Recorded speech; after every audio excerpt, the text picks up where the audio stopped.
दोस्तों, ऐसा लग रहा है जैसे भारत के कपड़ा उद्योग पे किसी ने सीधा हथौड़ा मार दिया हो।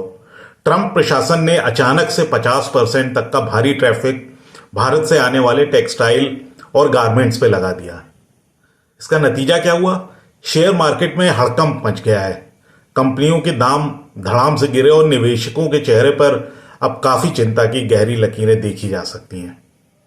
KPR mill, Gokaldas exports, Trident, Vardhman textiles, Arvind और वेलस्पन जैसी दिग्गज कंपनियों के शेयर 3% तक टूट गए हैं। ऐसा लग रहा है जैसे एक झटके में भारत का 10 अरब डॉलर से ज्यादा का निर्यात बाजार आधा हो जाएगा।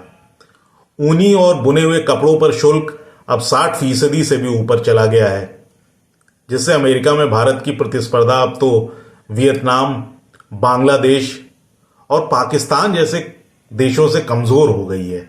सोचिए, इन देशों से भी कमजोर हो गई है। एनालिस्ट मान रहे हैं कि अगले 6 महीनों में भारत के टेक्सटाइल एक्सपोर्ट पर 20 से 25% तक असर पड़ सकता है।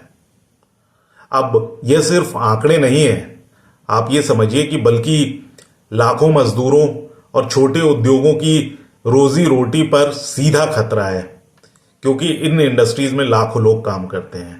हालांकि सरकार ने कुछ राहत के कदम उठाए हैं, जैसे कि कॉटन पर ड्यूटी फ्री इंपोर्ट को दिसंबर तक बढ़ा दिया है और 40 देशों में मार्केट डाइवर्सिफिकेशन की योजना है कि आप कई मार्केट में बेचेंगे।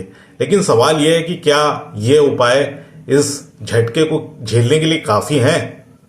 मुझे तो नहीं लगता। स्टॉक मार्केट पर भी इसका असर दिखाई दिया है।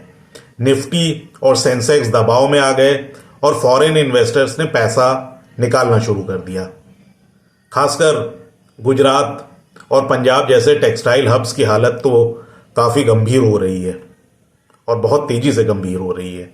अब सबसे बड़ा सवाल यह है कि क्या भारत इस संकट से उबर पाएगा या यह टैरिफ हमारे टेक्सटाइल सेक्टर को लंबे समय के लिए कमजोर कर देगा। दोस्तों, सच कहूं तो यह सिर्फ एक व्यापारिक झटका नहीं, बल्कि ये हमें इस बात की याद दिलाता है कि हमें अपनी मैन्युफैक्चरिंग और एक्सपोर्ट स्ट्रेटजी को और मजबूत बनाना ही होगा।